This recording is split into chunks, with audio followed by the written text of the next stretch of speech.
Personne a un peu prétentieux dans le numéro 1. Bani Kutanga, Vejosa, JB Wera, artistiquement, Motaïgala Yazate. Ferré, on a fallu. Dans le cours à Kei, façon à comment on loba, à comment ça une révélation. Ok.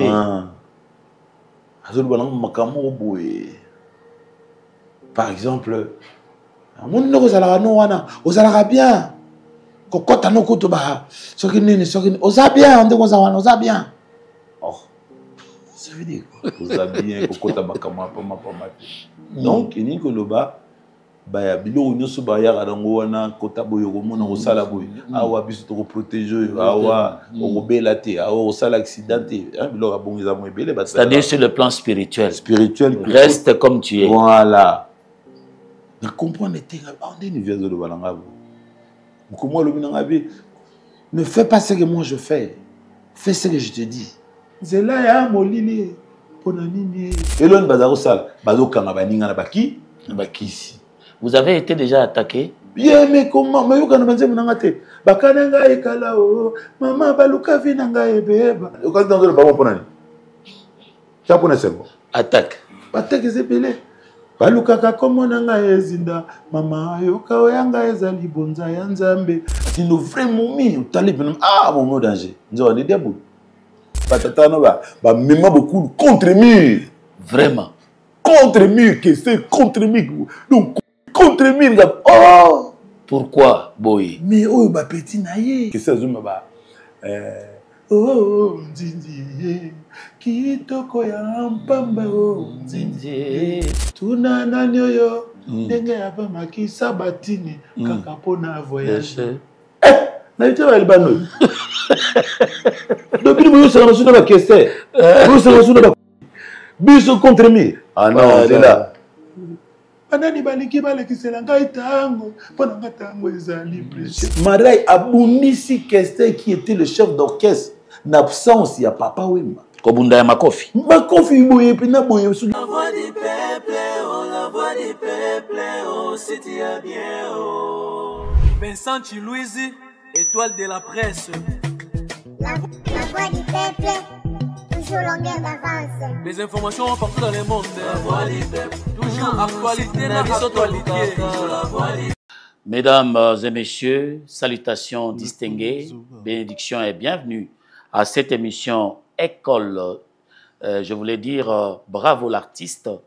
Nous allons donc avec vous aujourd'hui assister à une émission qui va certainement rester dans vos intelligences parce que nous avons reçu pour vous l'un des artistes qui est chouchou des mélomanes, toutes les générations confondues, l'un des généraux, pas les moindres, du village Molokai, artiste à succès intemporel, l'un des combattants de l'école des chants de guerre de Bibala Musica, le roi des Bataclan, comme j'aime bien l'appeler ces derniers temps, et il était aussi sociétaire de Bibala Musica pendant 19 ou 20 ans, et président fondateur de l'orchestre La Casa do Canto. Vous avez compris, il s'agit bien de Redi Amissi.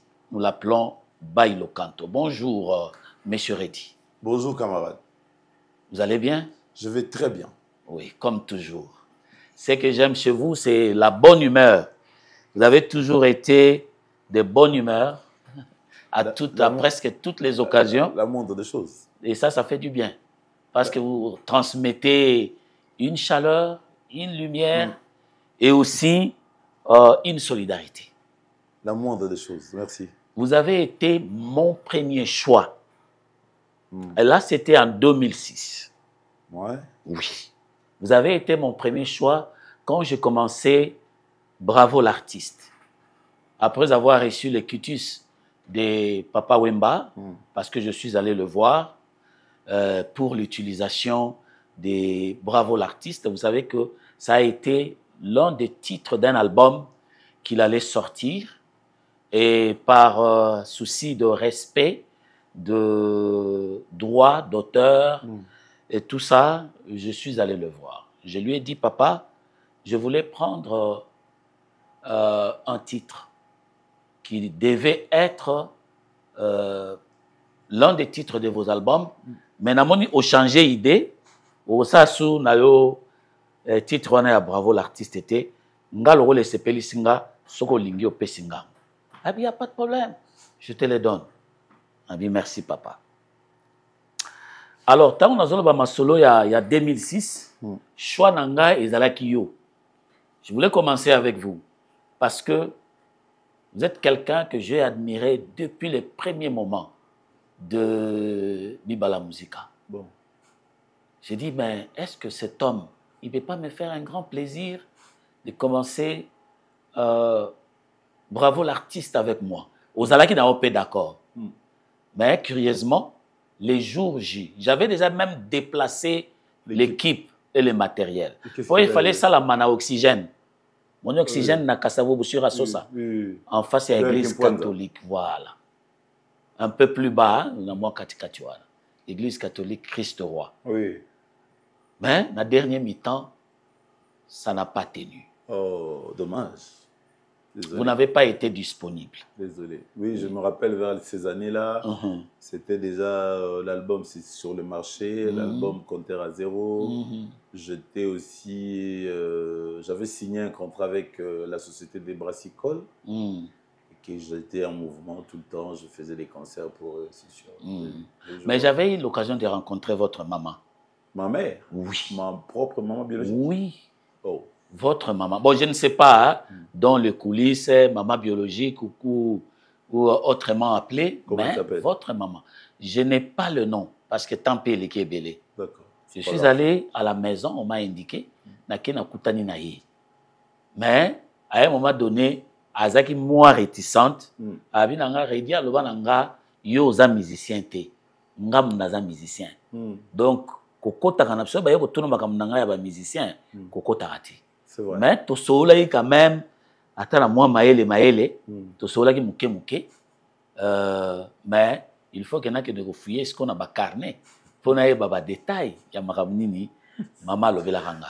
Elle est vivante? Maman elle est vivante. OK. Ah mais là c'est que Nzamba lingi makasi hein.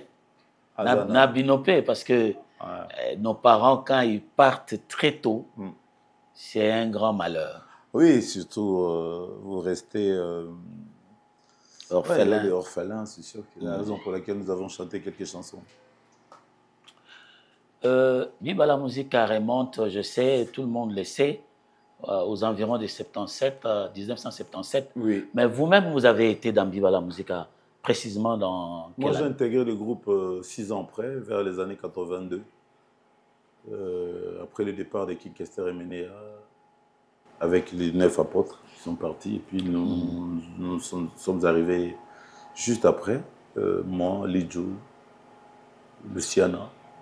Nous avons intégré le groupe vers les années 82. Nous avons fondé... Luciana Zaramassoua, oui, vraiment. Il y a un peu vraiment Massoua. Il est presque dans toutes tes chansons. Oui, c'est vrai. Puisque Nathan Wakala, jeune nyonso babetaka bale avant bakoma na stade bayebani. Jeune nyonso bayemba avant bakoma na bakesa minene bayebani. Même na milieu avocat, milieu pe ya ba médecin ba moi bon. Si ça moi classe ba moi clic na bango. Nana il a comme il est devenu football na bon. Donc Lucien Naza vraiment Massoua nanga. Tozai na ye na bakesa mike ti tokutel no kesa mo. Ngala kanso lingaka eka pona ba nuance na ye. Ndoka wala Massoua moko. Non, Mr Nanga vraiment ya bomwana tutane musika. Tant tozai na bana mike ngaza yemba likolo na ye. Ngaza itenor. Oh ça likolo première. C'est que tant de comme à vivre beaucoup l'habiter yo kita Lucien Amati. C'est vrai. Hein? Ah oui. Alors 77. 77. Vive Bandi. Vive Bandi. Dans les calamités, dans le boye papa wemba tiraillé, pastati patata. En fait, auti yoka lokole. Ba yokanité na baninga na ye. Entre autres Mavola Somo, Mbuta Machakado, ba Joïssa, ba mo baninga ni wana. Ba yokanité. Pourquoi ba yokanité alors le coup a comme le là soit dans zone Isaïko, soit dans zone Bachiki. Bon, Baningane va aider à ça l'orchestre. La naissance à groupe, on a 4 chanteurs. Yemoko, Espérant, Bipouli, Jado le Cambodgien, na Petit Azizi. La défense, on a Koyongonda, Drummer, Pachosta, on a Rigosta, on a Jiva, on a Syrian accompagnateur, Bongo Makombe, on a Pinos. Iko Azagina Nouté, hein? Non, non. Iko 82, là on parle de 77. Vraiment. Alors, 77, équipe il y a moi. Mais 6 mois après, bah, chanteur ne va Longwe, Bipolaire Longwe, Jado à Longwe, Espérant Longwe, bah, il y a l'orchestre Karawa. Karawa Musica. Alors, papa m'a recruté Dindo, Janana, Fafa de Molokai. Na défense qu'on a à côté Segbi Dance, na So Kalmel. Donc, groupe est comme moi. En 1980, papa m'a mis groupe na poto, mais a-t-il quelques chanteurs? Na ba chanteur mais magazaka Espérant, Bipoli, Janana, King Kessel, Menea, Naïmo. Mais Petit Prince a Mikeli là il déjà poto, Petit Aziza a Kenya déjà poto. Donc groupe Kenya qui ont a batika là qui fait Fafa de Molokai, na fait des baba. On va voyager. Quand bazongi en 1980, Jiva, soliste na Bangwa Longwe, accompagnateur na nani Syriana à Longwe. Quand bazongi bazu sikoyo soliste Rigosta akendeki na voyagé na bangote mais akendeki une année avant 79. Bakutani kuna. Jado le Cambodgien pe. Pourtant baké Karawa orchestre na venu Simba et Penate donc en 77 ba 78 na basuka nango ba zongi Bipolaire zongi Espérance zongi Jado pas zongi d'ailleurs crime elaki Bipolaire boulongani. Alors ba voyager ce que ba ki poto temps ba zongi ba misem so ba longwe ba chanter ba tikali banane ba longwe Jiva longwe Syrian na longwe ba rozwa 8 kilos na solo Santana mongo ba rozwa Tofla Kitoko ba rozwa Safro Manzangi. Le groupe est changé. Mais une année après, Langa Star et Salami, Janana Longwe,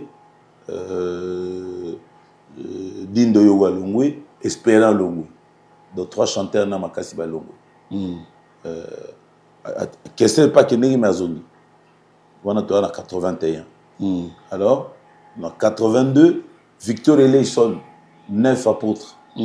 Balongwe, Kester, Bipoli, Petit Prince, Badeba, Sofro, Tofla Kitoko, tout le monde baké.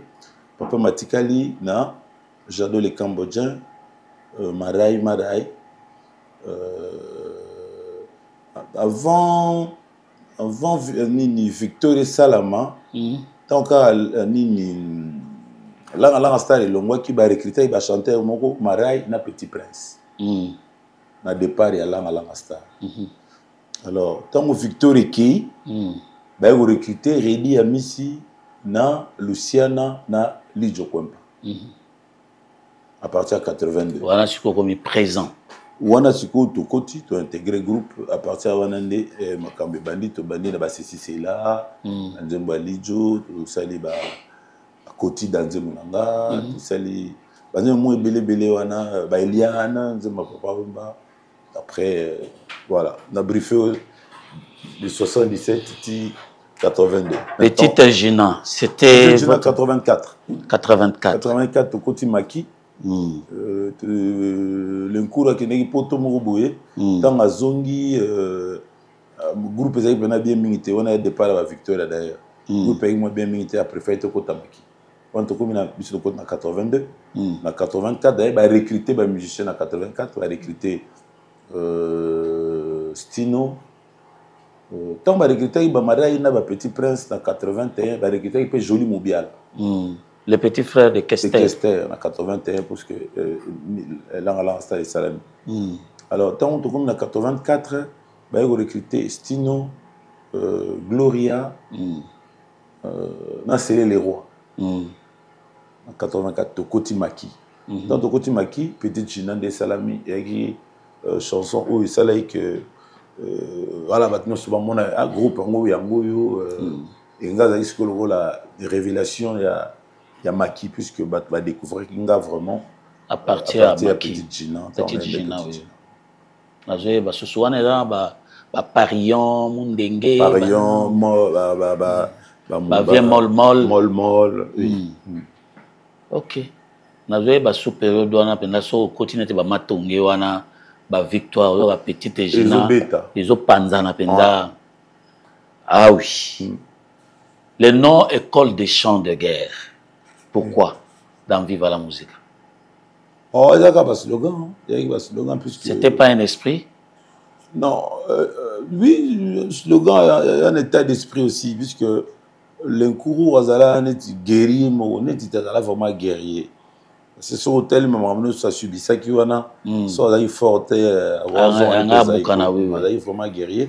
Alors, nous avons un slogan pour y encourager Abisso. Nous sommes les autres, l'esprit de guerre. Et oui, effectivement, c'était aussi une autre façon de faire la musique. De voir les choses, oui, oui. On était. Biso Batupesi, ou papa, on t'a pensé esprit que orchestre c'est à la gare à Boïté. Puisqu'avant, Viva la musique, il n'y avait pas Otubo le Balelo. Gianni Versace, Boye Bakiamonte, Denis chanteur, bien chanté, bien rasé, bien parfumé, même si Wengi comme ça, bon genre, et de façon mourouboui, c'est-à-dire vision naïende et c'est le rôle comme universel na Congo mobile. Parce qu'avant papa mes amis idée à Calais Jeff na taboulé, na grand maître Franco. C'était cet esprit là qui régnait. Maintenant papa mbaye il a révolutionné parce que groupe à jeunes. Au Sanaté, la 77, groupe de jeunes, ils avaient la musique.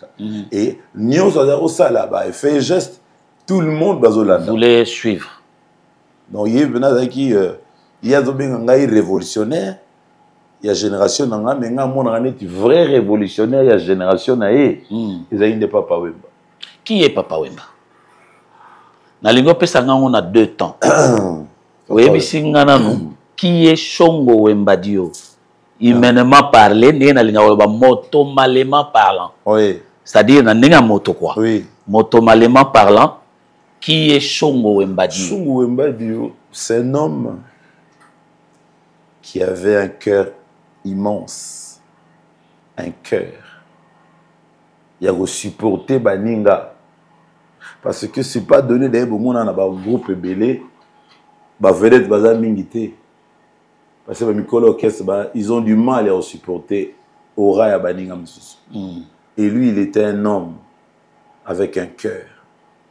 Adam la vedette, ma 4 orchestres, guerrier, vrai guerrier, espérant, bipoli, j'adore les Cambodgiens, Petit Prince, Kester, Janana, vrai guerrier. Nabangwaka. Dindo Yogo. Donc, mais au moment où il y a les cours dans la carte, ils ont supporté Bangonyo Soan. Et ce n'est pas le cas, ce n'est pas le cas de Baninga Moussous. On a côté humain. Donc, Azamutu Oyo, Aza capable de découvrir talent avant il y a un talent salam. Avant il y a un porteur à talent. Découvrir. Aza capable à l'ongula Oyo va y bien dans quartier. Atia yo na Nicolas Tour Eiffel kuna et puis Mouinde Pela. Aza capable de dépoussiérer. Batuloka badindo yoga utana maki. Bayoka ki souté. Mais azu a dépoussiéré. Comme azong c'est propre. C'est bon ah dindo yoga. Wana côté wana munene na ye yango wana. Alors musicalement parlant, côté artiste, qui était Papa Wemba? Un immense artiste. Un big, dans le bandé le anglais, un big artiste. C'est-à-dire un multiple. Pas un multiple. Varié. Donc, mon toyo, il faut y 100 ans après. Mayo kangele koto ezate. Tiens, attends, mais Azala Kiawa, on peut se par exemple pour comprendre comment c'est immense. Dans RDC Mobimba, on peut ça estimer là, PDG qui a mangana Verkis avec Nina et Ekiri VV. Ekiri VV. Mais le quoi bayo kana raté na beaucoup. Beaucoup l'article qu'on jamais estimé pas na. Azobe ten estimé a bien estimé plein à danger. Et pourtant PDG qui a mangana PC Zaiko instrument Empire Instrument. Les 7 patrons. Après, c'est les 7 patrons. Après, c'est Victoria. Après, si vient dans Pépé Feli. Même bateau, va se réunir dans la victoire. Après, ça, orchestre, moi, il y a un Kiam Instrument. Sauf Papa. Mais Papa m'a été bon. Vis-à-vis plein. Vraiment. Donc, artistiquement, donc, d'ailleurs, groupe, tous les alliés dans la RDC. Baza, moins d'âme va vivre la musique. C'est vrai. On nuance, sans exception. On a accoutrement, on a langage.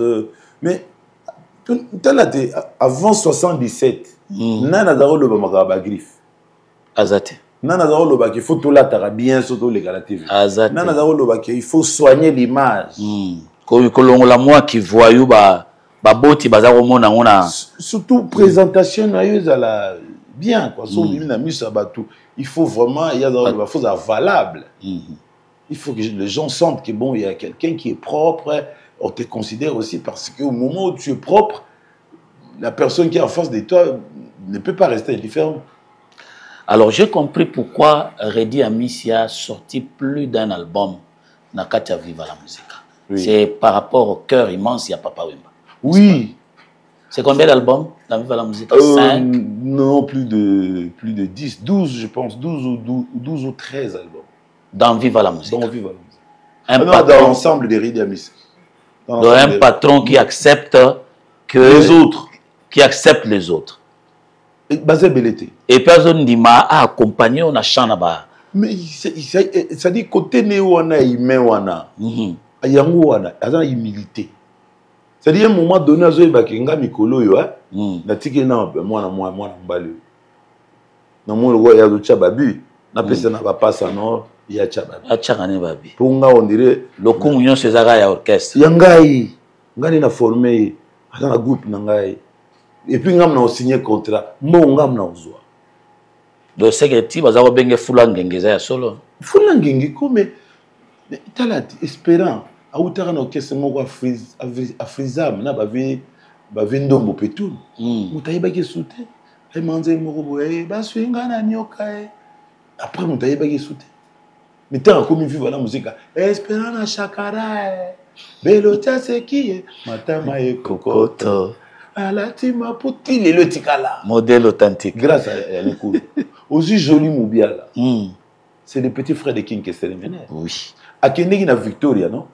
Mais pourquoi ça l'album qu'on a? Il est revenu dans Viva la Musica pour faire son premier album. Cadeau d'amitié. Na Viva la. Qui a cartonné aussi. Grave. Non, que nous avons ça Foulangé. Il était chez son frère, il pouvait aussi le faire. Oui, naturellement. Mais à Salon Kounaté. Et au salon, on a vu la musique en 91. Et papa m'a supporté Yango. Pour les gens le côté. Ils ont la routine. Pourtant, on a un conflit. Conflit à Nengen de Konaya Longwa. Oui, il y a non, yo Kendegi déjà na grand yo, les gars qui coupent l'angé koufa. Non, je fais pas ça. Mais à Limbisine qui est bon, tant yo pour joli mobile qui est un frère né, la Victoria Layson. Bien sûr. Mais papa m'a dit alors quand il a joli mobile m'a dit que non, ah, yo Kendegi ya na yo soka kakuna non. Mugo joli abete kokoko na yo joli. Ni non na zone. Papa Wemba, il semble que Papa Wemba disait moto alongwara na vivre la musique te. Dans le sens il y a que ce que quand tu reviens, tu as la place. Non, il disait pas ça. Voilà côté né humain justement. Azaro lo bangote, ato fingiye, ato lobi ma bena e lokwa likamnini, mugolo ya a tenir yo rigueur te. Il y a une observation que nous avons faite personnellement moi. Jamais na yokayo dans une émission où lobi ma be à Papa Wemba. Jamais. Na évité ta musu makamusu les gars côté musu na yokate. Mais ngabongo personnellement regardant Redi Amissi. Oui. Dans une interview. Observez juste. Pourquoi Elingo le batek ma bezate? Mais pourquoi Redi le baga bien à Papa Wemba? C'est un état d'esprit. Moto aza mokonzi na yo. comme déjà membre de la famille. Et dans la famille, les Arabes malades, les Arabes ma bête. Les Arabes na malade. Tout est là. Mais les Arabes bien, autant les parents na biso, chaque fois, ceux qui ont fait les cambouis, à terre ma bête, mais les parents balobaga témoin na biso te mutasalia. Même na katia est bien mais. Et puis tu là bien, à lobby nous bon na miso abatu non. Mais tant que tu la bino na bino à condamner. Tu as mal agi. Tu as mal agi. Nanga ko yokso so na miso abatu parce que. Et là on a été là na mutu. Que oyayo koloba mabende na miso abatu te. Ça ne sert à rien. On va tenir ce zo bisa makambo. Bango pe bazana makambo ya bango ya mabe. Mais bango ba yeso ya yote. Et le bana ngota. Et le bana ngota ba bangala ba mongo. So be lo sako mpaka lo sako lobi na yo ngape na za mabe lokola yo. Bon, c'est-à-dire na za mona te pourquoi il y a le mabe ya mutu lokola papa ma na télévision. Yo za sûr que papa maza mutu mabe, yo za mutu malam. C'est ça. Yo za sûr que so papa masala mabe, yo sala mabe. D'accord? Donc présenter mon kondina yo malamu. Mais ba boti na so ba représenter bano ya biso. So ko teli ba parents tant ba komisa biso na miso abatu. Ozo ka so ni pose ba ki azo koser. So ba ba laité ba gazer na mabe. Omoni donc la présentation est très utile. Il y a au kanisa que mabe ne faut présenter non, présentera malamu. Et nzambe akupambola yo parce que azo mona koza mutu. Un cœur propre. Ozo kanga kaka mabete. Tant ozo kanga mabe mingi, ozo koma mutu mabe. Et zo baby ça peut être non. Voilà. Parce que ozo mona ya sala nga ngapi na sala bo. Mais il y a sala qui on l'aime so inconsciemment. Il est comme prémédité. Esprit à revanche. Non, c'est pas bon. C'est quand Nzambe a sala à revanche. Yo za mutamukili. Il est mort au pays, il l'a dit dans sa parole. Donc, quelle est la place de Dieu dans la vie des Rediamis? Ah mais attends. Vous aussi. Je suis chrétien d'abord, j'étais un choriste. Pratiquant. Pratiquant, mais style na Saint-Michel, na l'église même Saint-Michel, va dire que na côté à messe à 6 heures. Et là vous entrez avec quel esprit? C'est Bailo Kanto qui vient à l'église. Ah non, c'est pas, c'est un enfant de Dieu. Non, c'est juste un enfant de Dieu qui vient prier son père. Lui féliciter de l'avoir donné un peu de temps par la reconnaissance. La reconnaissance, prier, s'excuser sur des choses que tu estimes que tu as fait. Nasalaki bien na miso tata. Oui, na Toubeli, gestion na salaki mon commissaire na télémaki na station essence, nazaki na $20 na poche. Mutumo lelinga vraiment lelinga lwali kamususu. Nazaki vraiment na rien. Na ramati $20 na pesika pour lobby belé na diété 3 jours. Afandre yo moté. Nebisio, mais tant on a kei siko na imaki ngapta bato. Azolela na yebi ko ma famille na zanango. Mais après mon ami meredi, tant on sali si mutoko ima. Vraiment. Wana ozali pamba. Après na s'excuser qui. Nzambe limbisanga na pesa qui vraiment mais après na yoka moi passeport na 20 non wana na lobby belé a diété boy na boîte mo standanku donc na kenaza ya ebe ki yo ato pesier 20 non wana ozwa kaka peut-être mais na lero on a zangi na ngote ya mo na imagi mais na regretter et puis na s'excuser auprès du père Nzambe ki non vraiment limbisa na jisaki bien té puisque ça na sala geste na goya su koloba lobate donc on a chrétien et donc on a toujours commencé. Hier encore, je te suivais dans beaucoup de chansons. Oui, j'ai retrouvé les traces de l'Éternel à l'intérieur. Oui. J'ai retrouvé. Na landaki pina na banini belé. Ezana nzembo moko na vie na yo au sala. Na ebité tu l'as fait à quel moment? Tu l'as fait avec quel esprit? Mais nzembo wana na ebité. Soko fouya tayo moko. Même ce toche banzembo ya bato gospel. Cette chanson a de la place. Ah bon? Vous banzembo? Non. Libala. Ah, bah c'est mon sousou bazali yakobala te. So je pena nzembo no landi yango mobimba. Même la gospel, ils ont du mal à ya kolongola. C'est vrai. Oui. Bon, sujet, tu exploitant. Surtout, sujet, apport, nangai, na vu la musique. Na début, non, na début, il y a encore sur beaucoup de sikabozo, ils allaient aller à Luka, bozo, Luka. Mais à un moment donné, on a vu vitesse des croisières. Vu la musique, il y a un problème identitaire. On considère comme groupe à voyou. Dès 77, on diabolisant, on a un succès mingi. Et puis, on a accompagné à Bachege. Là, tu as pantalon de boumou, là, tu as pantalon de Baboussaki. Papa Maola, tu as Baboussaki. Ils vraiment mal réputé par rapport à thème, le slogan, il bien coiffé, bien rasé, bien parfumé. Donc, pour le bateau, bien coiffé, bien parfumé. Donc, il ne dit rien aux jeunes. Et puis, tu as diabolisé qui est que. Oui, maintenant, tu as BBC Jeunesse, on a le président Mobutu. Donc, le bilan est diabo. Oui. Ils sont bien contre Molem. Alors, le jeune que j'étais, dans un souci, comment tu as ça alors? Pendant changer moi image. Cette image, il y a Viva la musique. Image, monsieur Lingolo, Viva la musique, c'est long. Ils ont un tableau. Il faut pas peindre, pas exposer un tableau là-bas chaque fois. Pour battre monaka, n'est pas lié là, ça, mbonda na foi. Et puis surtout, ils sont obligés de la bongo. Et puis surtout, ils vont tous écouter. Maintenant, c'est pas l'ingabiso, mais tellement de avec essai, développer une espérance. Une grande partie des gars va dire bolingo. Mais le tia c'est qui est matama et cocotte. Donc, compte tenu nango, ils ont bolingo. Nanya moningo nanga ayebisanga. Na combien j'en mais na rompe ba moni était chanson d'amour. Mère supérieure yebisanga mwana ma fifio na lembiko yo kabilo bela ya mère chanson d'amour. Banze me belé ça la succès kuna ba Kalijogo. Kolinga na musika na motema di yo. Apport à Kofi Lisusu. Na viva la musique. Donc on a eu le petit il y a Papa Wemba et yenda za okoma banzembu. Yeso yeka na même idéologie. Lolango. Ani boye chéri d'amour. Chéri li passa bolingo. Donc bazo maka bolingo. Donc du coup on dirait moi l'oro mo ezozanga. Ba vrai message. Bolingo c'est bien, et dans le mot universel, mais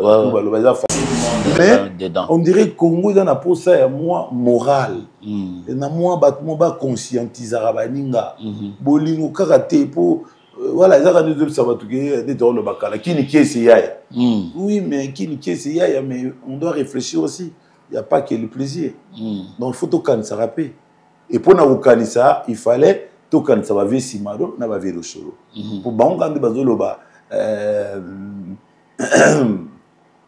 matoi ekosuwa o angai mwana o na lembi maka lisumu pona sala kabanzembo eloko ya esengo nakofana na kati ya ndako nakomituna lisumu nini nasali nako mona nyoso oyo pamba pona boma moto te maloba nyoso wana donc on se dit avion ba le makamba bien soki côté mususu neti ba grand-mère toyoka ekambo ya mwasi na mobale sila te bandeko mama oh mama botinga mwasi oyo akobokolo ngai mwasi donc ozoko makamoko fi azoloba azokota vraiment na société biko grand-mère akomi lokola yenda azo représenter valablement société. Effectivement. Parce que Malobana Bino Bato Balandanga Mingi. Effectivement. Donc, Nathalie. Les leaders d'opinion. Oui. Nathalie, si vous virez au show, ah oui, manze bon, na zaolinga. Tongo etani e ngonga ibeti. Akei mosala e na pokwa na kozonga. E komi suka mula ali benga litoni. Valère ya mwana mobali kolia kobomba. Mosolo na zui na kosala ekonomi. Ndambo ya ndako pona mama na bana e. Ndambo pona nga na bombi na société. Donc, Nazo s'est penché, moi, mingi côté, apparemment, vous avez aussi été à cette école. Hein? Mais j'apprécie beaucoup être proche de gens. Vraiment. Et pour être proche de gens, ça dépendait de sujets exploités. Papier nabic. Fait nabic. C'est quoi, où tu as la sujet mineux, ils ont préoccupé société. Parce que, oui, allez-y. Souvent, lorsqu'on parle d'amour, on ne parle pas de la société. On parle d'un fait qui me concerne moi. Avec peut-être ma personne là, que j'aime, mon cœur, où je fais parler mon âme, mon cœur. Oui. Mais tu ne parles pas de la société. De la société, de la généralité. Non, tu parles pas, tu parles de ton problème à toi. C'est-à-dire, quelque part, c'est comme si vous êtes moins égoïste et moins beau. Donc, vous avez le makambo yayo. Donc, mais vous avez la beauté. Vous avez la ramutolu na yo. Mais il faut la paix beau. Makamousso, par exemple, le si baza au balaté. Au moment on appelle les moussous moutazumbo, on a bombité. Au moment on appelle moutoumou qui pouvoir, mais abuser na pouvoir. Vous savez qu'à cet effet-là, vous avez aidé des générations.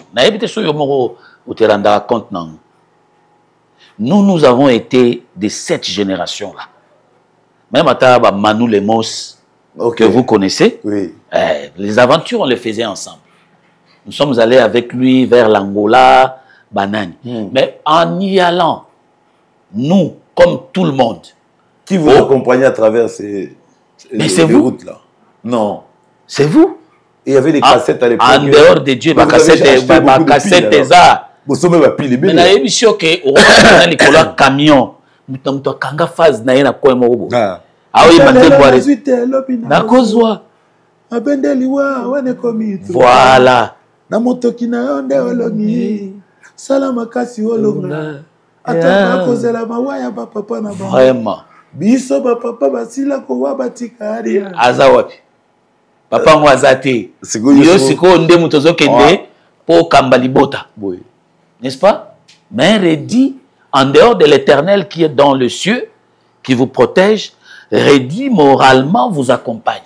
Oui, c'est la raison pour laquelle je disais que le tableau de Vive à la musique était là. Maintenant, le contenu qu'on mettait, pendant un temps, ça passait, mais quelques temps après, comment on diabolisait Papa Wemba. Alors, on a Marabilamba, alors on a de l'autre, donc, il fallait tout révolutionner. C'est comme lui-même me disait que Redi a mis sous un révolutionnaire, il y a révolutionnaire, il y a génération. Alors, il fallait apport on a mis sur les ânes. Apparemment, Papa Wemba a eu mingi. Oui. Par rapport à Yabana, oui. Oui, mais il y avait une raison. Non, quand il faut ça attention. Avant moi, ça disait philosophie naïe. Un gros cœur. Ça dit avant gars, tu as la question. Non, la question. Papa Wemba. C'est Papa Wemba. Les grands pétroliers. Papa Wemba. D'accord? Moi, je ne faisais pas partie à l'époque.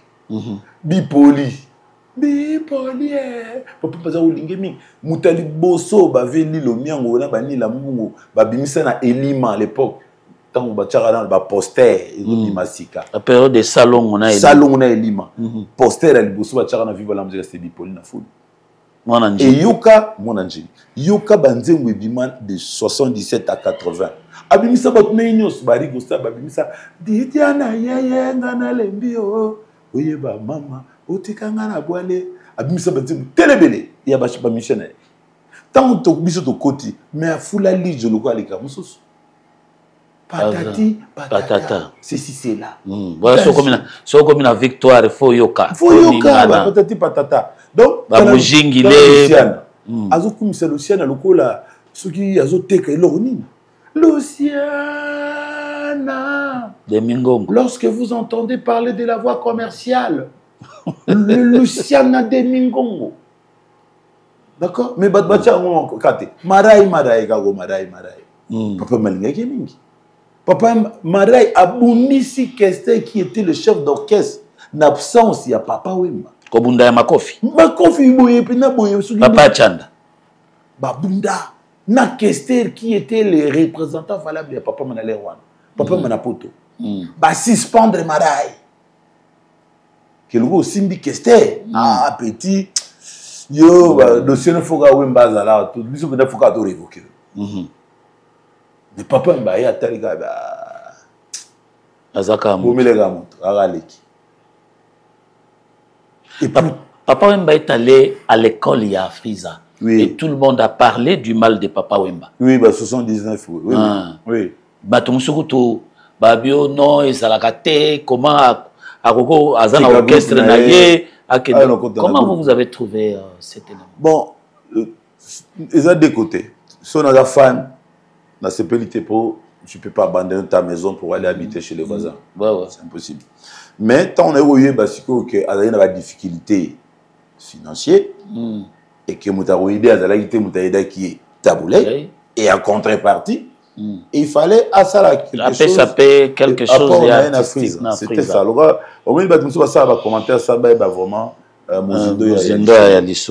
je pense que ma présentation qui est bien, à l'université, à Yekola, un plus. C'était bien artistiquement, mais il y a eu bien de même journaliste. Il y avait une politique de bien faire et de bien parler. Tant que nous avons une génération. Mais aujourd'hui, ce n'est pas le cas. Comment trouvez-vous cet élément-là? On a pensé que non, les artistes, bazo bunga ke o aza mukolo o aza mpaka même ceux qui na olobanaye même ceux qui sali bien té mais ma façon de parler de manière sociétale il faut na classer na yebandena wolo wana komi na komozo en éducation déjà sur ce travail té on biso to dozo kola parce que linga bino boza la éduquer pour la msa bo éveiller bisote mes parents balobi na biso droit d'aînesse. Il faut respecter mon colonel. Respectez pas Gobanga. Respectez. Voilà. Tant aux oloba, balola lolem no cette fois. C'est-à-dire réfléchis. Oloba sonaza vraiment un peu vulgaire. Oloba loa zobate. Oloba loa mutu, oazana mutu. Ne na loba ina mutu mikolo mo na kata mutunu. Et là, au moins, il y a comme un cerveau. Et permettre à mutu po akadisa. Je pense que les jeunes une grande partie de la formation ambientée. Formation musicale. Éducation moins tôt côté puisque comme il est privé. Où tu as puis beaucoup comme pas coco, beaucoup comme pas oncle, beaucoup comme pas yaya. Je peux capter mon papa balabala. Je peux na balabala maintenant au dingo jugé. Babi zaba muntu. Zaba valeur. Oyebi pas kolati. Donc voilà, on va nous juger muntu. Il aime ça kola na foule. Si vous dingo juger muta foule, au tchè na place à bien. Si vous bateau ba yebi de tala musala ninga sala. Ya kola ne bongo. Yeko de chance n'a comme écoute musicien. Akola ne na balabala. Et puis beaucoup mon nango na moko na biso dans tous les cas. Écran de la hit parade. Il y a artiste. Et pas moko na moko bazota la soki na kati ya mutuno et loko na lobi cerveau ezali. Donc ils ont bien. Pour ils ont l'accès na kati ya Congo mutuno mutai azwa moi idée de qui tu es. Un problème au loba parle-moi je te dirai qui tu es non. Oui. Tant mutazo loba on comprend mutazo ba makasi. Tu connais ça retour.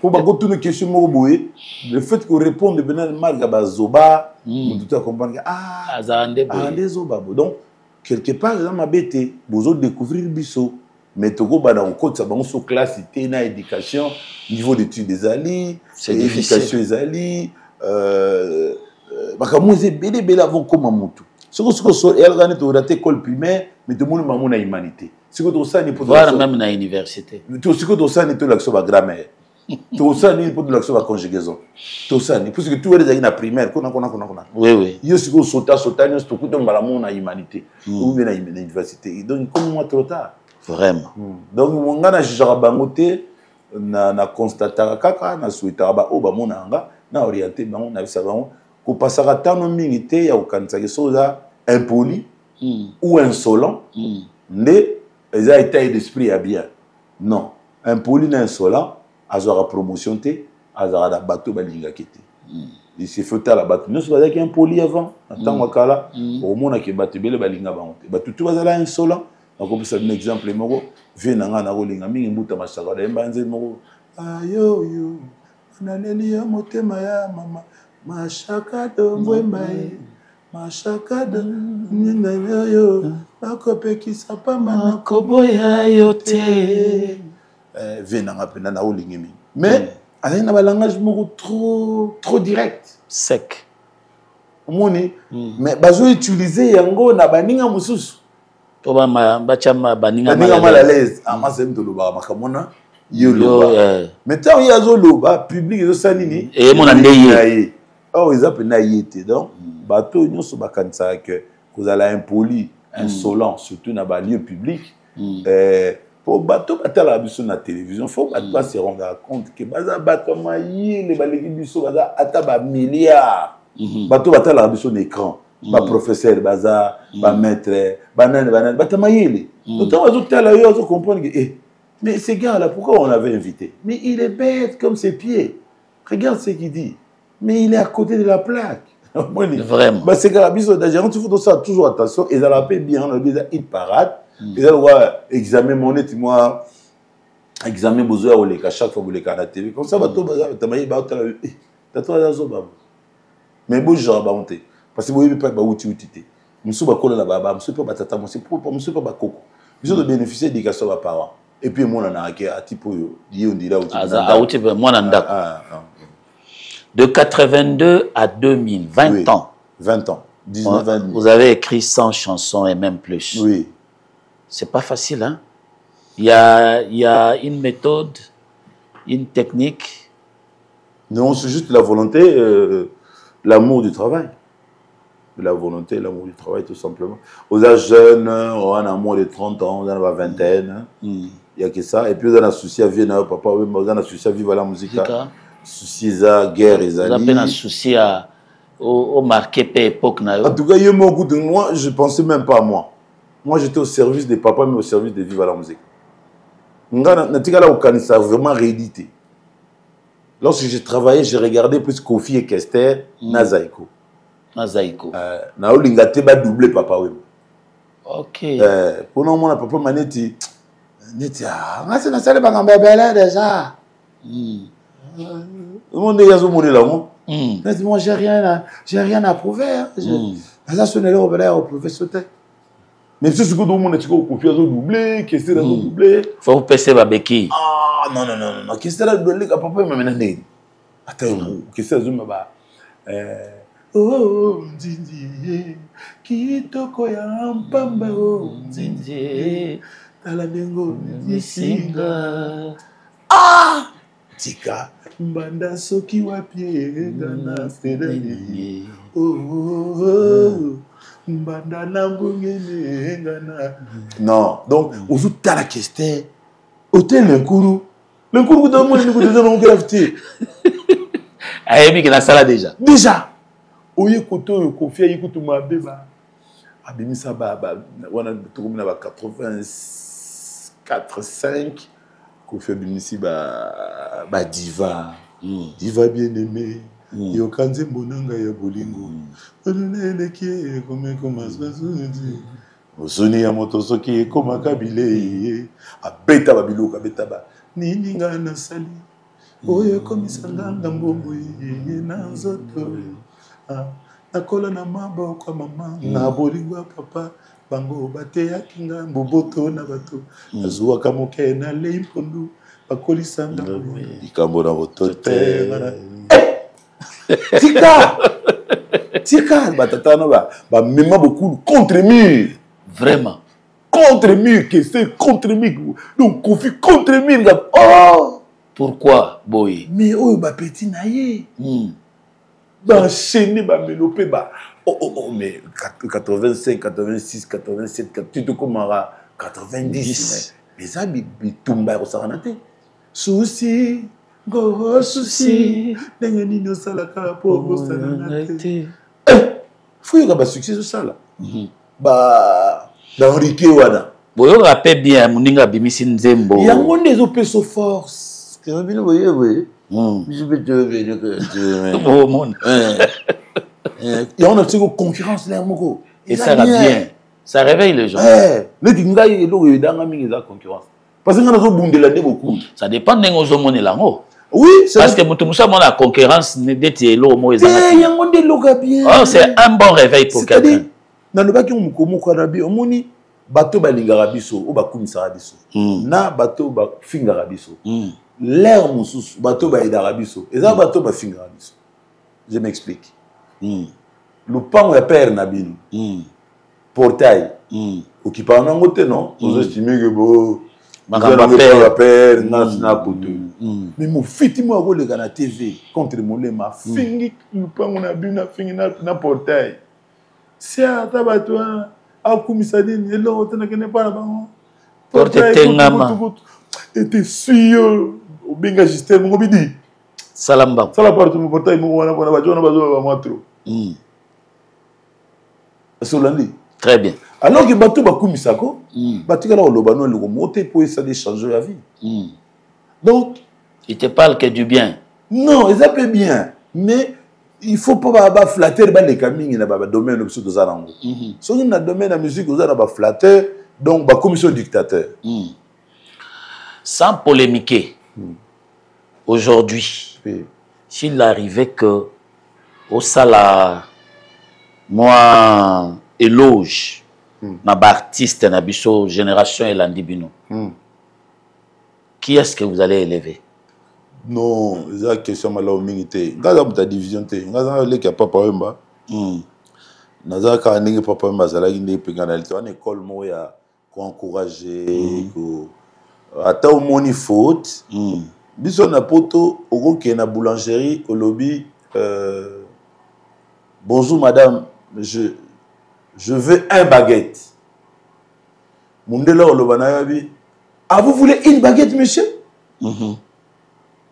À corriger yo sans le ça y est biso que olobaki babé pour oser la vexer et donc ce qui répond c'est ozala ezaka que ba ndeko ya ngai ba jeune ba camarade ya ngai ba kota musala oyo bosala ngo bien pour avant bino il y avait des gens ba sala ki ngo bien modèle ezali to le biti to ça le quoi ba 20 ça na ba ve Joski na ba ve Utamai na ba vie na Danos Kanta na ba évoluer non mais au moins to garder identité to za na fierté ya oyeba ke tozali na identité o ba bengi rumba maintenant comportement na biso il fait à la modèle il faut biso moto misala ka autocritique eza nde la lati la mboyo na ko lata ngo 3 jours et comme sur la molunge faut na za capable ya koyoka ngunga mo na moi 3 jours na changé donc de soi-même même ce qu'on lingi en main na longola po na miso batu ezo sala malamté c'est ça que je peux dire à mes frères dans on les gars na télévision ils ont les kamso na songolo pakala on a obligé te oya au sala ba règlement des comptes na télévision ils ont déjà faute grave ce qu'on y a na télévision eza lieu où bazolo ba makambo ya profession neti awa eza culturel on parle de la culture mais quand il y a un règlement de quantité bien peu faut bozala na moi attention so mutalinga déraper c'était monsieur attention la masola musique c'est là quand au bima so ko lingo finga nani oyo o finga ya libanda ya écran ça peut aider aussi la personne nyombo tikara mutu azolo baba futilité makambu ya bien ngaza pecha kofina wemba oza suki nazala ba problème tena ba ombale mais aussi bokansi na ko ya régler na télévision au vieux confi ninga zawana abakata pata ndeni ndeni oza mbala mo muta moni oza fou mbala moni ke da kati ya mutuno cerveau balongola asa grana yo asa ka mutu lokola yo ako bunga comme yo pe ko bunga eso likambo eza mais luka ba mweza terrain d'entente oui il est vieux confi asa vieux na yo mais oza na ba no vieux Johnny asa oza ba noko rese oza na ba deboli fataki oza na ndegone José Ilunga donc oza na ba ndenge belé ya ko atteindre tala Antoine Salinga boy tala vie Antoine Salinga comme ça ils l'accès famille qui beaucoup l'accès buzo ba bino te na miso abato bino ne baloba moyi dazo ki mana bosuku na longo bilamba et bino bozo na bolongo sur bilamba mais moyi bindela ba oye ba soutenir donc il faut un moment donné biso ba congolais ba musiciens to soigner image na biso moko moto soigner ngwazata nzembo na yo luka maloba ya bien parce que taboulé à ça loba qui ya bien parce que Kalidje Fassa loba qui ya bien parce que Simaro ça loba qui ya bien parce que Ntesa ça loba qui a bien, parce que Ndombe ça loba qui a bien. Donc ba modèle ça, il quoi architecte nga tonganda kanzabe. Mais ça na difficulté télé à côté d'un ordinateur a commis les églises, bien églises. Ba église est 1 million. Au bandotala modèle ni yo ukanisi o lingo sala. Donc na ba jeune lelo nazate pona yo boyo non. Par contre nous avons encouragé ba jeune nous ba sala bien. Vous les prenez tous. Faire ba auto sala eloga bien ba on a fallu ba bundé libiso na Europe ba on débattre libiso ba ba mabanga na ba critique na ba insulte. On débat força qui porte pour makambo et quand magi 20 ans et ko ga fumana. Et je les ai félicités. Bah, au Nyoso Baza Simani, où est la félicité, ne l'autre sali. Des pianos, Jibé, Azo Salarié, nous encouragé, Vimo Pao, Azongeli, conseil Naobetana, hippodrome. C'est-à-dire, il faut Ezalaka. Mais ben, on va dire, Batum Sous Baza, incapable de supporter Baninga. Et l'on Bazaro Sal, Bazo Kanga Baninga, Baki, Baki ici. Vous avez été déjà attaqué? Yeah, mais comment? Mais vous avez dit, Bakananga ekala o, maman baluka vinanga ebeba, yajo bakali na salani, nyongwana ni alitalia dona na futa. Et comme mango e comme lokola ba chemiso, na kendelele ko sambela. O ka dans le babo ponani. Ça pona sebo. Attaque. Attaque zebele. Baluka ka komo nanga ezinda, mama yoka oyanga ezali bonza ya Nzambe, mokako so ya bankoko anga Anani baluka ka kombo nangai nasambela ka kombo ya Nzambe nalinga kana yeba yangana nani o likamangu batonkama balobaka kaka yanga yo ekamusinga kombo nanga na se society butu nzela ya molili pona nini étoile nanga ezika Nakovanda kokanisa ninyangonga na sali. Mais you can see the vie à combat. Ouais. Tout le monde aime un vrai combat. La vie, oh suka combat et si la kate qui no suka na liwa. Moki loyo. Etonda makambo tambola kanekenge no kyonya kanzube. Banzube na c'est quoi? Vraiment. Attaque. Attaque ezebele ba kotino ba momi. Tu es vraiment mis, tu es mon danger. Nous avons des débouts. Tu es un peu bon na podium. Fombongo. Aussi bien au bout, mais trop. Vraiment. Donc, chaque jour. Vraiment. Mais il faut garder le banzan, mais il faut protéger quelque chose. Et se sentir que Nzamba dans ma place. Et belé. Oh, dans la place et belé. Et belé moite. Il y a mon nez vraiment. Non, ni tété. Ou fêter 40 ans. Pour comprendre que Nzambaza, tu as la génération nanga, tu as la fifi mofoudé, tu as la mamazé aléa, tu as la bakukwa nana, tu as la debaba, maraï, petit prince, nakotangelo, kofi ali baba, fifi mofoudé, bazaki bele tout ça là qui. Mais au moment que Nzamba sali grâce, vous fêter 40e anniversaire. Mais vous avez combien vous fêtez 40 ans? 40 ans, il y a carrière. Il y a carrière là-bas, local. Ok. Tout ça, il y a Chimita, tout ça, il y a Joe Poster, tout ça, il y a tout ça, il y a belle génération. Et vraiment, il y a belle. Mais nous avons sali grâce, et on a dit, moi, place, et on a négocié, merci. Nous avons 5 heures, même 4 heures et demie. Pour moi, nous avons une volonté. C'est à cette heure-là que Jésus-Christ allait prier. Ah, ok. Pendant qu'il faisait sombre, sautangi na Bible au monango. Ah, oui. Bandekena balabukite, il est déjà à Zoyen Belankolo. Ngana la mukana bandekyo. Voilà. Et pour l'accès qui nous tunenga et que ne tant que bailo, non, pas bailo. Parce que ce bailo là, là, là, parti. Na akanto, na gola mukaba 5 heures. Yo ya olukana no, yo mutu. Ya kana ne pas na ngaloba no, na zero lukona 6 heures du matin so go monanga. Vraiment. Mais nous avons une propre volonté dans 4h35 pour nous aller à 6h na messe. Déjà le fait qu'on a 4h au commissaire déjà. Oui. Il sait que Rédi s'est réveillé pour moi. Oui. Il y a un compté 6h. Na longoli ba titre nyon so yobi no ko tchelanga na moki. Parce que On va tourner baler à la partie wana. Tala bango betang babelaka. Tala bango tang babukufaka. Ne te tourner. Oh, yum de la partie au kufinde. Yum de yum baba na pasi.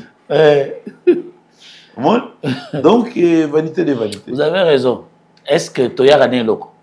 Non, bon, tu vas confondre dans la banque. Tous on a peine l'oroté. Mais ils ont moi paradoxe. Attention, on a pouvoir échanger à bateau. T'as la ministre, vous avez un ministre. L'aime ça, vous avez un téléphone. Alors, il y a un ministre. Je n'avais pas le temps.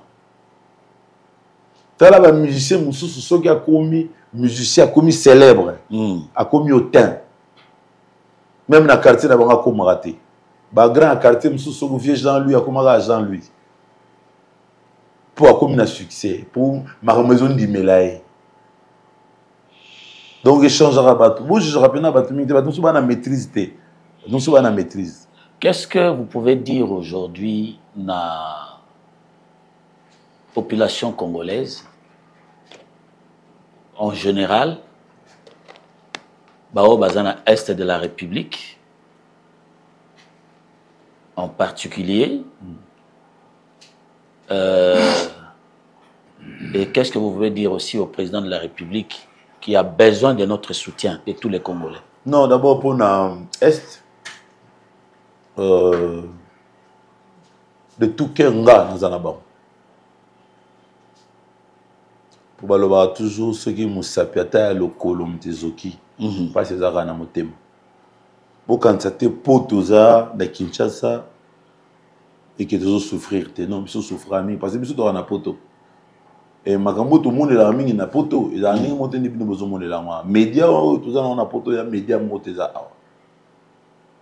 et toujours souffrir parce que biso na poto to soit na ba sénégalais ba malien ba nini nous on a notre pays nous on va donc alors tant ils ont ça la maboye ba sénégalais donc ba sénégalais me soupe ba critiquer bino les gouvernements de votre pays de tout cœur nous allons bon même si tous les musiciens tout be taper ba conseil pour ça ça on de toler là ba tout ba kanyu ça là ba zo ça mais beaucoup quand ça te toujours quand ça monte si au fond du cœur son aïe venant Nzambe na ça miracle là na seconde monsieur donc na tini la bomba nzo ndeko no ba zonga na kimia donc beaucoup là la kimia te ba mokosa mo beaucoup ba yoka donc to longwa kakawa donc photo longwa mokosa banzo donc bilo moi musique na tini la bomba mais vraiment de tout cœur tout ça Nzambe asuma président Fachi mana yoke la gema mon énergie là dans le sens que biso tout le vanini mwana mboga zawana soutien pena qui biso pe bana mboka ils a divisé mon bato bazo qui est dispersé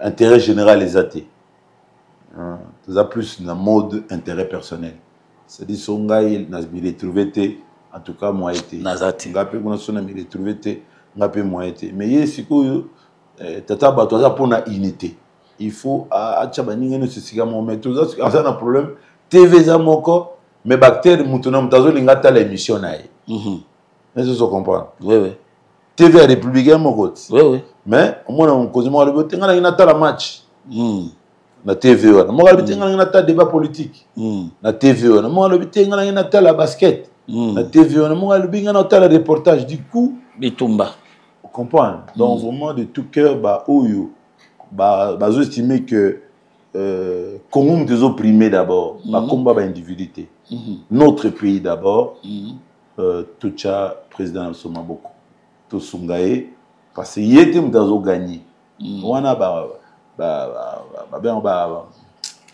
opposant na yende bazo talele bongo mais biso ba congomane ba yimboka tozana ndi pona mboka tozana te pona bateau bazozala oyo komi président yo komi non biso ba yimboka souci na biso za kimia ezonga na mboka makile tika otanga soki tokoki kosunga président na biso a gagné pour te retrouver paix parce que plus de 20 ans tous les larakaka Vraiment. On a sous bakoufa. Bazo violé bana. Alors. Bazo il va faire pour mon abisso. Bazo bi ba jeep na biso nyonso na goma na ba pied goma ba koti bilo nyonso n'est pas mboka ba paya. Ça fait très mal. Tout songa fati tout sambela ponae tout PC maboko a reçu pour l'intérêt général. Quelle est la chanson de Bailo Kanto qu'Eredi aime? Ah non, c'est impossible. Tata Morote Ogotu na bana no za ba sogi 20 mon ani yolinga. Non, c'est impossible. Questionnage, c'est impossible à répondre. Par contre, so tu nous moni le bimisa qui Eredi à part Petite Gina. Allons-y. Deuxième chanson Zaï Bomenga Takala. Autant on a aussi na Petite Gina dans celle là puis Zakina. Mais Zakina et apporté n'importe na Bomenga Takala. Bomenga Takala est comme une chanson culte. Les gens disent mo sous boye kayangwana e buka biso na ba camion. Donc les gens disent oyo mututu azala témoignage na que en tout cas nzembo wana tangi bimaki en tout cas et puis mutu mo tunenga que sabi est-ce que yebaka que banzembo na échangeant mo bizala la batumi balemisa na société bien sûr yebaka yango maloboloba ebele et sunga bat j'espère que sunga yo moko c'était ça la parole de ce gars-là. Donc, Nzembo Pena ou Salak Bailo soit à se confirmer, soit Baïba Kebo a commis l'un de bactères majeurs, il y a Viva. Je pense Bomé Mataka. Quelle est la chanson de Papa Wemba que vous aimez le plus? Oh, Isabelle, Maria Valencia, Mère supérieure Tanguy Bimaki. Apusa lo pundo na la batena lingia na bombi yango na kacha motema oh lele manali yo lele yo nzemo wana sikomo na nene show me the way c'est d'ailleurs ça la plus de l'un des nani générique il y a émission dans la école de la vie. Non, ça là on dit mais belé na linga les voyageurs. Anga les voyageurs. Ma banjele kelinga mingi jo. Esanga mai na mele. Ekitisa papa motema. E mataka ngai pepo tango iso. Moteme songa kana boka na famille. Dans l'espoir qu'à mon retour je vais vous voir enfin autour d'une table, ma famille réunie. Un singo pekemboa. C'est la chanson qui m'a fait le plus mal quand Papa Wemba est décédé. Sona yoki yango sikona talaka tableau wana ndenga zoyemba ke tango na zongaka sengona na mona bino en famille autour d'une table. Toujours toujours voilà. C'est quoi Zati? Quand Papa Wemba est décédé, quel était votre sentiment? Aïe, aïe, aïe. C'était le cœur meurtri. C'était la fin du monde, quoi. Apocalypse. C'était la fin du monde. Moi, je ne croyais pas que le vieux pouvait nous laisser comme ça, surtout subitement comme ça. Non. Autaki na eko bela oui azoni na eko convalescent déjà tant a beli wana na yena ba mauvais pressentiment wa côté coma 2 semaines ou une semaine à coma c'est déjà quelque chose de il y a bien été comment yo ba mutazo ba so le hôtel pendant 7 jours tranquillité il y a déjà hein? Et après bon temps abimi to kuta na mais façon na comment ko loba a commencé à révélation. Ok.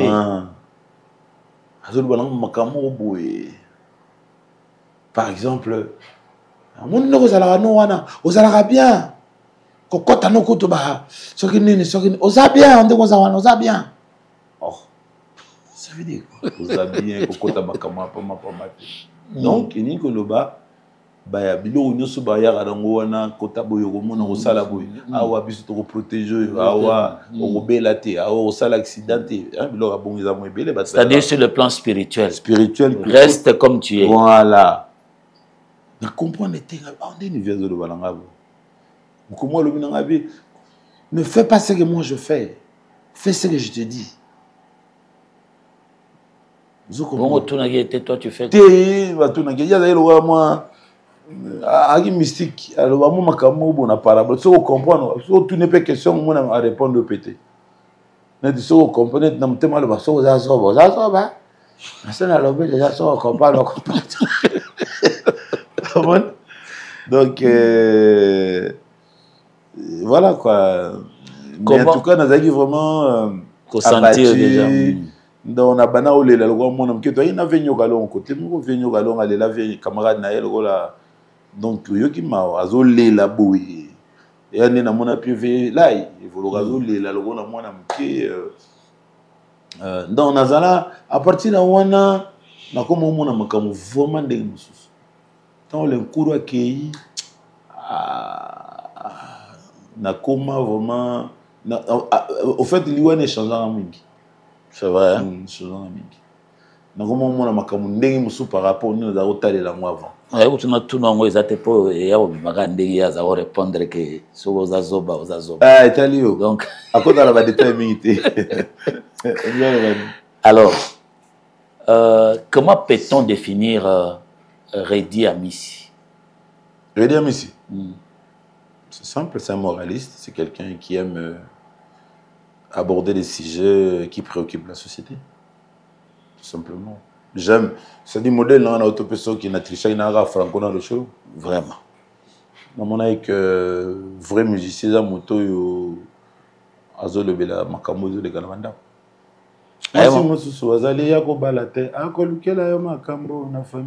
J'aime beaucoup cette chanson.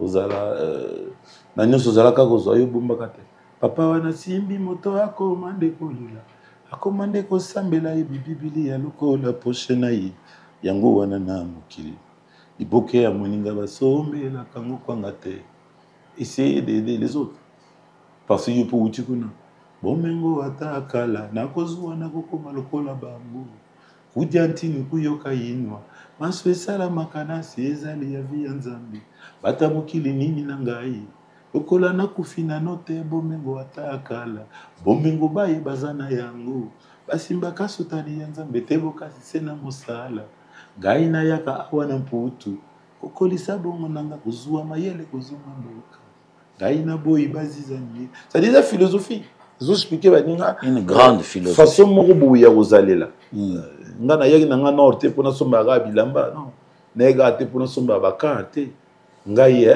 na yaki kolisa bongo so na zuma yele na zongi na mboka eza objectivité moko boy bato bakenda classe bazana même idéologie kenga ki ngane na la buku no ngaka ka buku no ngapa nga sisi licence na nga mutu na ngai danger o ba ba lo na lo baite alo bela ngati kunya ntinu kuyoka ino ngati ngabe na de buku kaka nini kamna malembe donc je pense que Redi Amissi dans la société même un jour temps on vous a raté bat ba au la plan nga ke azaki muto azaki moraliste azaki réveiller moi battre moi quoi si on a le but par exemple na nyuso zala ko zayo bombaka te on a le but par exemple mandat l'été si là non c'est ça va tout nyuso mutu nyuso za na ebonga zo baki ba lobi d'ailleurs mutu ma lobi na ngo yum to la ça va congolais ba yiba pour le baki mandat l'été si là non mutu so akoti azo ba na yiba no yipo mandat aussi nga biyo on interprétation on va bien abuser moi je dis profiter azu couloir amabe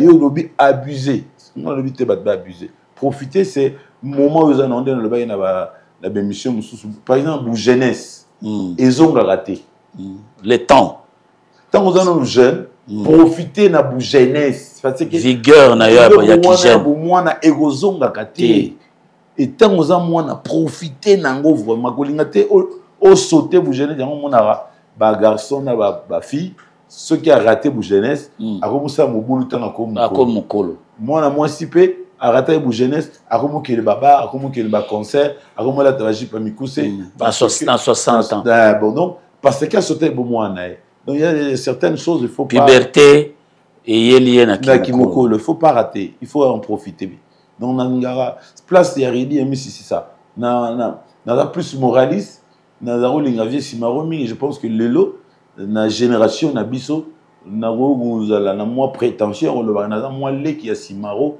na philosophie wana ou héritier pardon ou héritier na ya Rochero na Simaro puisque na ba sujet d'ailleurs son abina un peu prétentieux na numéro 1 à aborder ba sujet à société par rapport à tout batikani lelo na société mobimba tabani kotanga Vejosa Koffi Olomide JB Wera Fali Ferre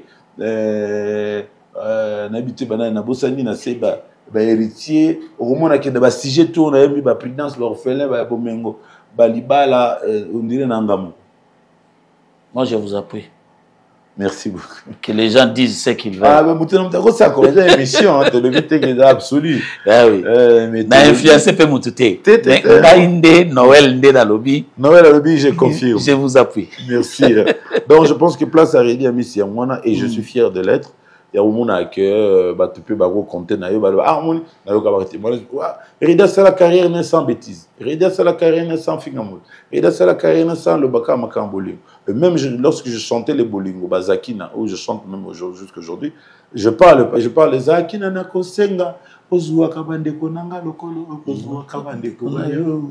Toujours moi leçon et zanga. Ouais, bien leçon ana. Moi je n'appelle jamais mes beaux-parents Bokilo. Oh. Non. Bien, voilà. Papa na maman. Oui, on nous a éduqués comme ça. L'homme et la femme, quand ils s'unissent, ils font un, n'est-ce pas? Oui. C'est quoi, tata ou ya botayo? Na bengena. Papa. Ah bon, maman botayo na bengena. Il faut faire attention. Ceux qui apprennent qui ont bon et pas ya botina. Bien sûr. Maintenant, il y a des garçons qui abenga papa na comme na bon. Et là, c'est votre style d'Europe, hein? Voilà. C'est pas le style d'ici. Et comme éducation ou culture voilà, comme culture quelque part, on peut approcher ça dans l'aliénation mentale. Non, non. Là, comme un jugement. Il faut qu'on constate. Il y a solo. Non, mais je ne juge pas, j'apprécie. J'apprécie. Non. C'est le gars catalogué bon côté moi. Ça va. Tolongwe. Tolongwe. Tolongwe là pour naboye ba kanelanga. Ah non ba moi to. On a le temps les canatives ba tout ba maïle ko les ganga no ba ebele. Il faut ça attention à vos propos. Oui oui. Ça quand nous apprenions ce métier des journalistes, on nous a appris ça. Quand vous passez à la télé ou à la radio, il faut vous dire qu'il y a les génies, le savant, l'imbécile, l'idiot, hein? Et l'homme au pénal à terre qui vous suit. Ouais. Vous comprenez?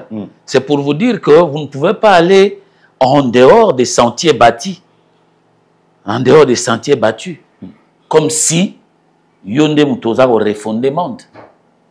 Parce qu'il y a des choses, des principes universels qui sont là. Même il y a métier, même il y a dehors un métier, il y a société. Et ces gens vous écoutent. Et là, à peu près comme Moussalabino Bossala. Oui. Quand vous chantez une chanson, c'est pour toute cette catégorie-là, il y a Batouana. Jarangana Sepelara, Boussalara Banze, Mundenge Redi Amisha Salak. Merci. N'a eu acte. Comment trouvez-vous l'émission Bravo l'artiste aux Hollandais? Bien. Il faut approcher la société. Si vous approchez la société, monsieur, ça bien. Si vous êtes trop nini, au moins trop nini.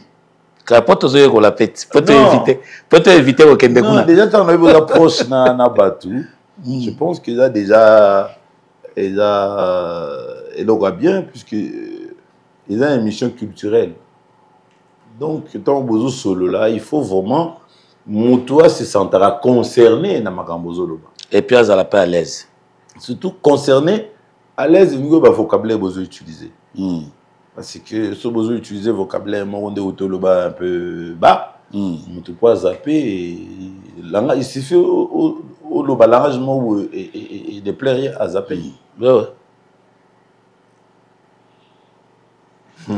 En tout cas, je pense que nous avons presque fait le contour.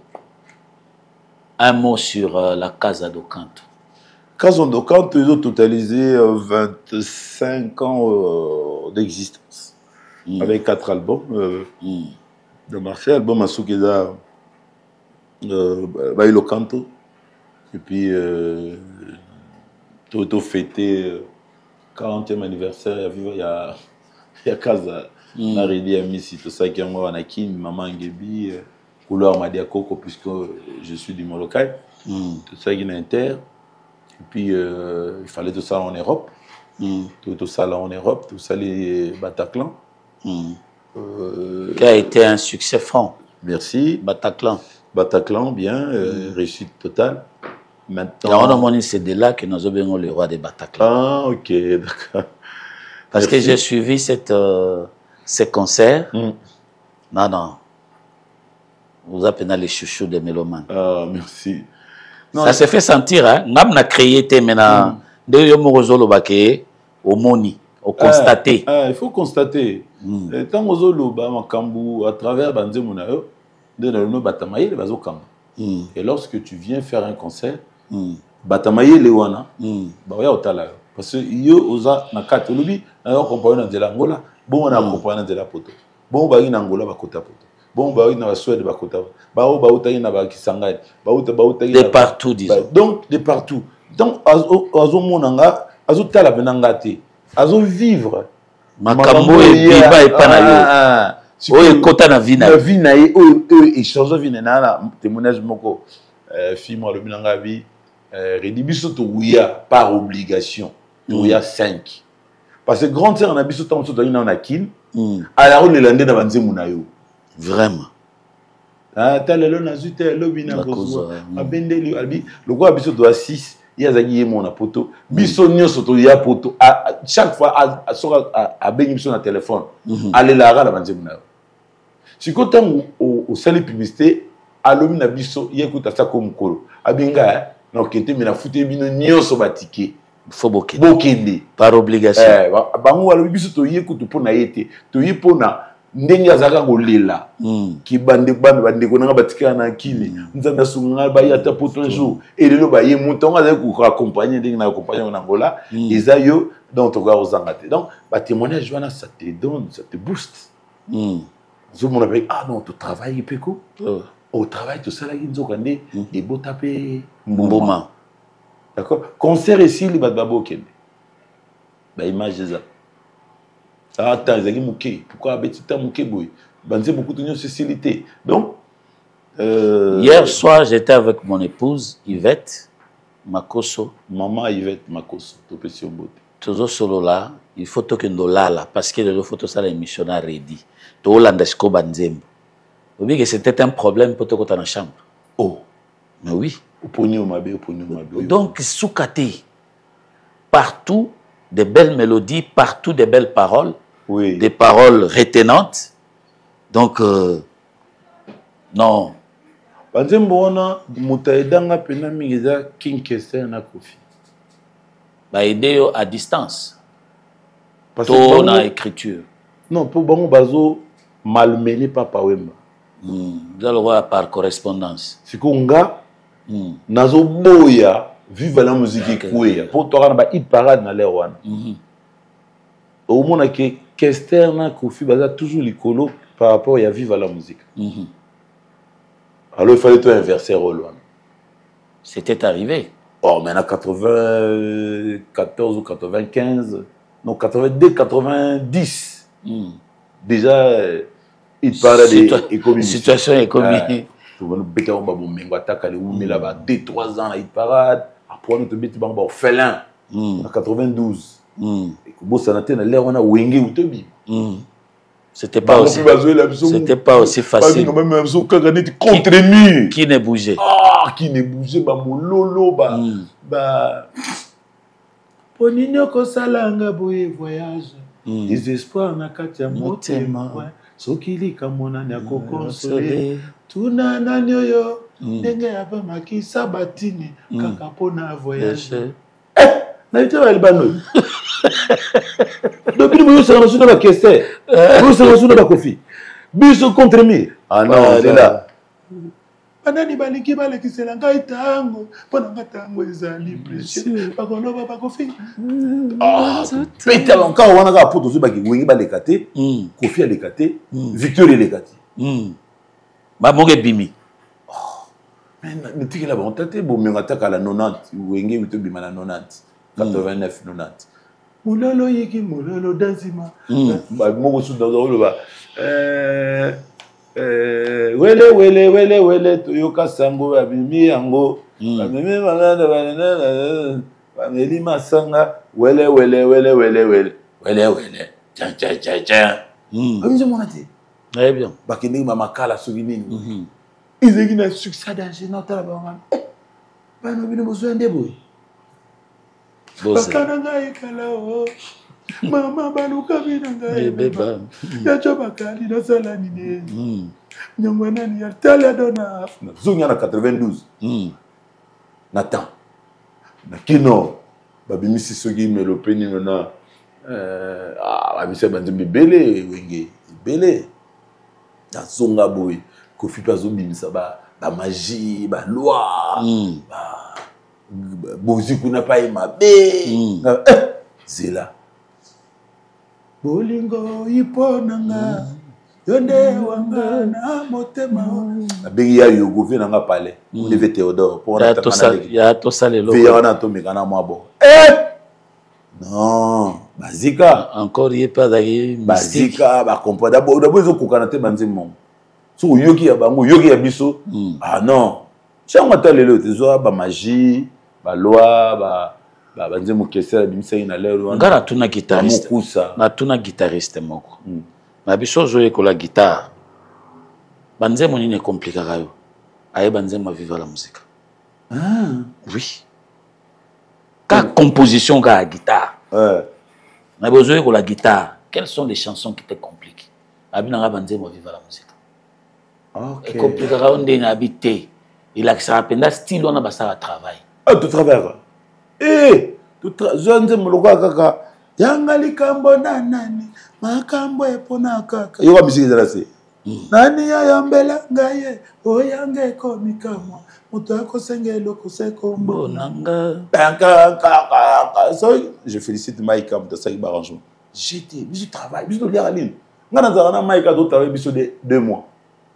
biso de mon quand ça na salo biso mi bali 2 mois to lamba bien toujours la Damas et bella bien 3e mois de ton studio 3e mois vraiment est-ce que ba jeune va ça là bon lamba lelo bon ba ça les gars répéter lelo boka lelo lamba lelo dans ordinateur et puis nzembe bimi bibende pe de bismaka travail ba jeune ou ba lingi ba progresser bo landa style na viva la musique les styles mo biso to yiba ki on a viva na Friza mais to modifier on selon biso parce que dans un guitariste à danger le quoi ba Rigo Star ba Jiva ba Segbi Dance ba Siriana ba So Calmeri ba Ping Pong ba Wikilo ba Safro Manzangi ba Santana Mongo ba oh attends toujours ba Demukuse Rigo Star Demukuse ba Kaya Madoka ba Ramazani donc ba vrai Pinonce ba vrai guitariste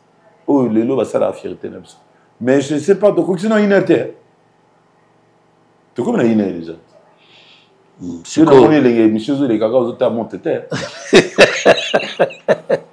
ba il va bientôt la ndaka kati après sinon on botte na batanga non to comme na suka il sait comment avant to kotawana dobana un mot d'espoir pour les Congolais. Non, il faut garder l'espoir.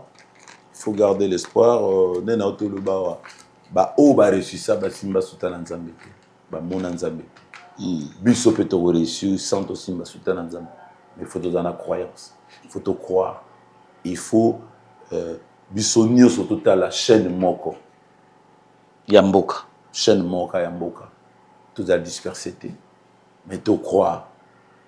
Tout semble nzambe alors la biso qui égoïsme. Tout semble nzambe alors la biso molimo ya individualité.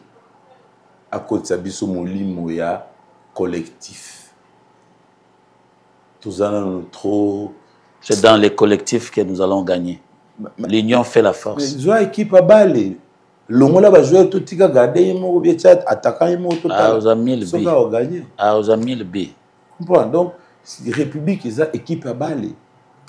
Tous en a posé à battre nous sur base na poste pour équipe gagner. Jamais on a mona o n'est pas cette équipe bon. Nani on peut ça ba Real. Léopard Azobeta. Oh Léopard hein. Oh merci. Léopard Azobeta le Soudan. Oh, bonne chance. La compétition pour la route vers la Coupe du Monde. Bonne chance d'abord de Gonanga. Wana makila drapeau wana les abisso ya la patrie ya wana. So lati so bien on Lio. No bien on Varese. So lati Lio wana. Olati Mboka. Olati Mboka. Vous représentez Mboka. Et puis tant vous côté national, vous êtes hymne national. Yo so beta pas na mino côté na Nigeria kuna ba beta hymne national. Non non, na continue. Dans continue. Mettez au Congo na pena ba bani pena za et des beaux Congolais. Nous sommes à faute. Na ba za dans la paix. Mais ozalaka retrouver na ilongwa. Ozalaka ya mwa ko comme lelo Congolais il parle ça. Donc nazalo ba une équipe et ça mututi a gagné oh non na peut exemple il y a vite au imana oh Kakoko a gagné ils ont raté oh Kakoko a poli ils ont raté oh Kembo a gagné ils ont raté oh Kembo comment il y a poli bah on sentir que aux amuto les loter vite a gagné na ba Kembo mutachagi bi mavuba voilà imana a gagné na mayanga na imana ba gagné Kidumu na Kakoko nde bachaki ou bien Mbungu Tex mtachaki ou bien Mayaula te Mayaula ina vita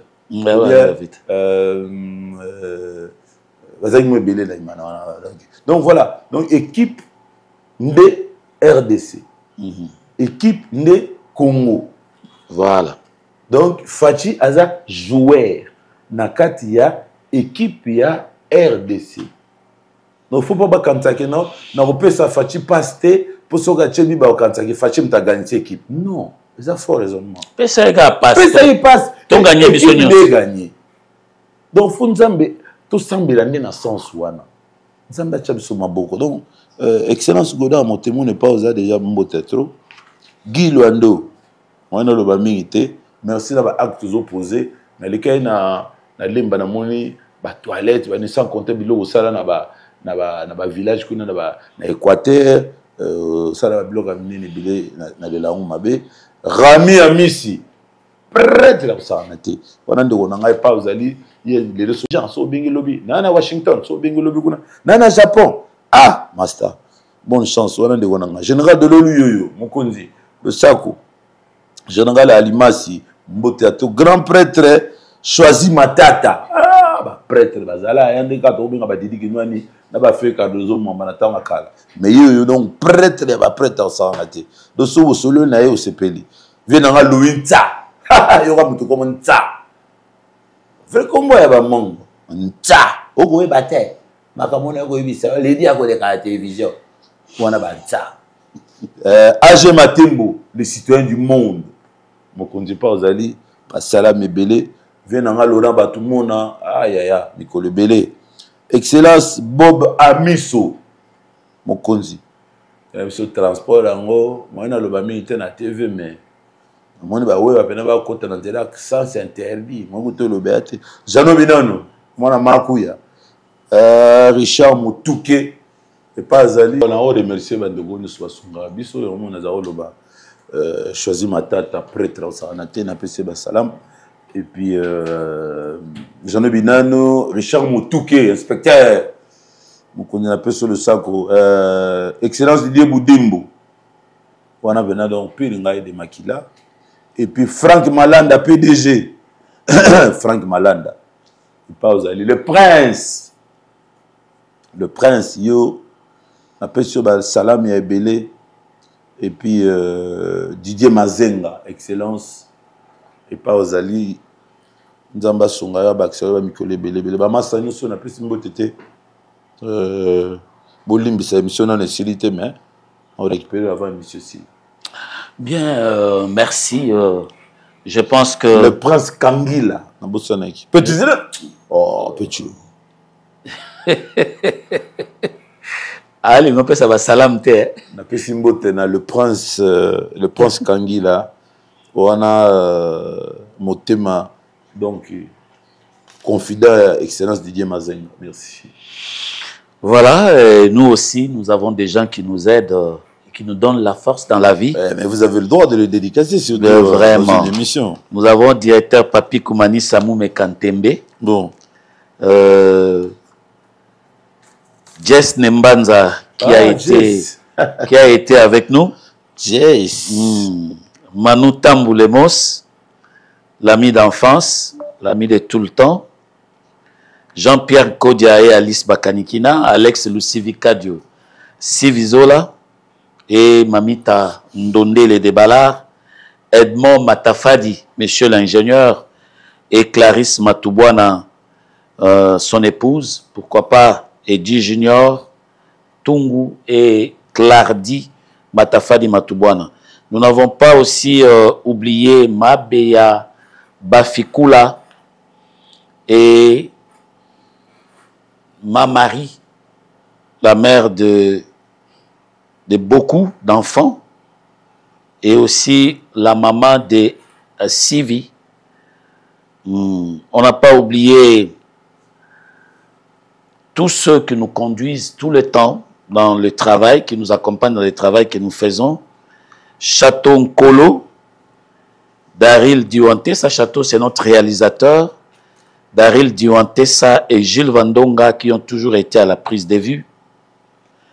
Nous n'oublierons pas de faire coucou de très loin où il est, à Vincent Chiluizi, le patron de cette chaîne, La Voix du Peuple, Bellarmé Noël Mukendi Chitangi Tangi, Père Noël, la voix de votre humble serviteur que vous écoutez, et nous pensons que vous avez été content de notre conversation, parce que lui-même l'a dit, hein, c'était pas vraiment une émission, mais une conversation avec mon frère Reddy, que j'ai retrouvé,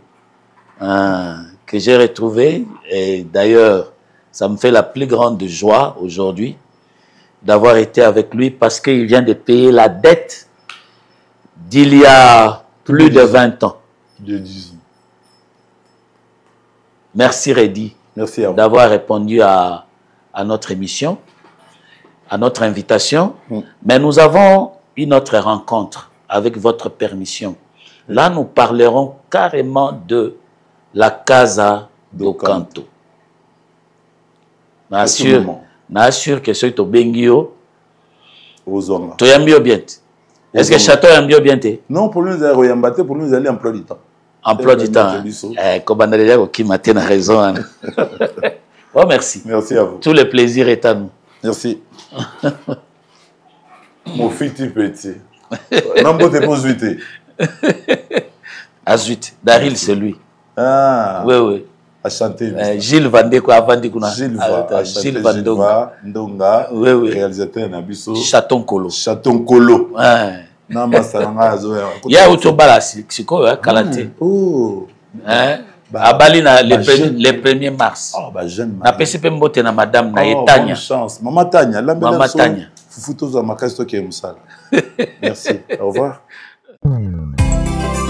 Kilikitoko, mokilikitoko. Eko sala nzambe pe eloko te. Du nouveau à Kinshasa, après les confinements, voici pour vous l'auberge chez Roger Vunda. 6 sur l'avenue Boleko, numéro 56 de la commune de Kalamo, quartier Matungé. Des appartements de qualité avec des chambres de qualité, cuisine équipée, salle de bain avec de l'eau chaude, le courant permanent, sécurité assurée, location des voitures. Nalobi, chez Roger Vunda, le service en chair et en os. Nayebi que Bokotuna, pour na kokoma na auberge chez Roger Vunda. Pour ça, nini, eza simple lokola, nayebi te quoi. Nabakisa lisusu nini. Bandeko baliko benga na niveau ya mikili ya poto, oui, bah que numéro ezali le plus 033 69 57 397 46. Et na niveau ya Kinshasa, simplicité à Saranate, plus 243 85 20 57 271. Et pas Iwapi, Bokozwa penza ba précision. Na bandeko ba koyamba bino pour service na biso. Na habité quoi. Cher Roger Vunda. Elengi. Masolo yango yo. Eza kutu ya kolobela mingi te parce que soki nous avons na kin il faut besika na za donc naza na rond point Kimpwanza donc naza na sima ya statue papa président na biso Kasavubu na mopanzi boye so na mati tout droit boye na ke sayo so na mati boye na ke ba shaba pona bima victoire sur l'avenue Victoire na rond point Kimpwanza na sima langa bomoni toza na 14 sur 30. Donc, je avenue Victoire et Poussani na Katiti na avenue Elani na Sima. 14 sur 30, c'est ça, mise en vente parcelle. Masolo yango. Dari la nanga vite fait. 14 sur 30, ça va être ça. Donc, Dari liara po. Tout là, c'est vraiment na Sima. Yara est important.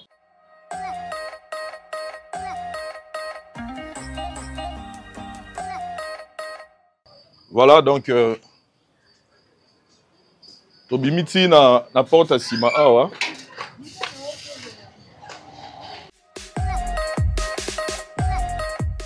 Tobandai tobani na nenga entrée kuna tobimi awa donc avenue à Sima na ya awa kati.